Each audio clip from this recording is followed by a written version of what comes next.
If you've spent any time in media studies, you've undoubtedly come across the phrase the male gaze. Even if you've never heard of it, you can probably assume that it involves men looking. And you'd be right, but the concept of the male gaze is much more complex, and it's been present in film and all visual media for that matter, since the beginning.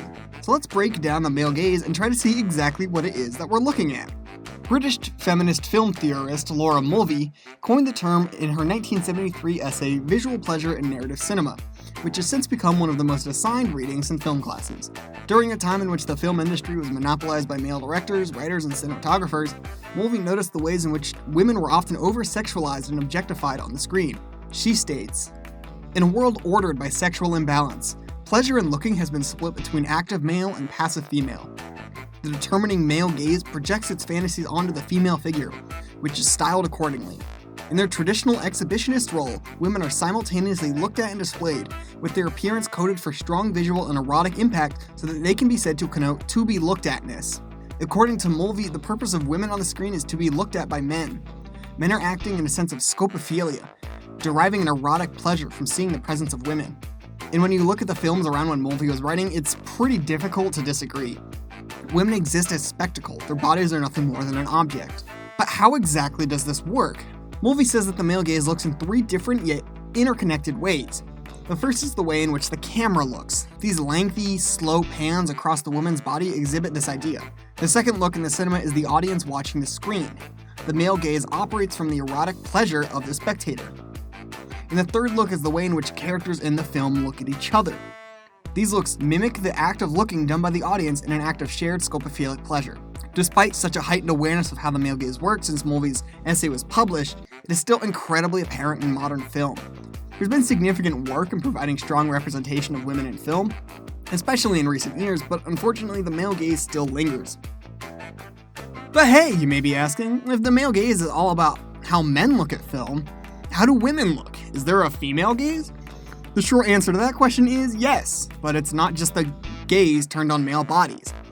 In an article called "Yes, There's Such Thing as a Female Gaze, but It's Not What You Think," Stephanie Forster explains how the female gaze isn't just eroticizing men. She states, "The female gaze isn't about asserting female dominance on screen, and it doesn't mean that we therefore get to manjectify men in reverse." So no, seeing a buff Chris Evans in Captain America for the first time isn't the female gaze, however nice he is to look at. Forster continues, "If the male gaze is all about what men see, then the female gaze is about making the audience feel what women see and experience." Crazy, right? Let's see how this works in a few interesting examples that feature the exact same character, seen from two different perspectives. Comic book films serve as a solid example because of the less than ideal representation of women in a long history of comic book media. The first example comes from the Amazon warriors in Wonder Woman and in Justice League. The Wonder Woman standalone film was directed by Patty Jenkins, while Justice League was directed by Zack Snyder and Joss Whedon. The armor worn by the Amazon warriors was significantly stripped down to the point of impracticality, all for the sake of providing eye candy. When they became nothing more than a sexual object, everything that makes them a group of badass warriors with an enthralling backstory falls to the wayside. The second example comes from Harley Quinn. Her first live-action appearance was in the 2016 film Suicide Squad, directed by David Ayer.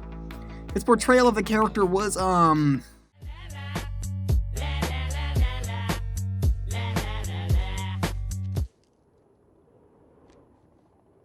What? Yeah.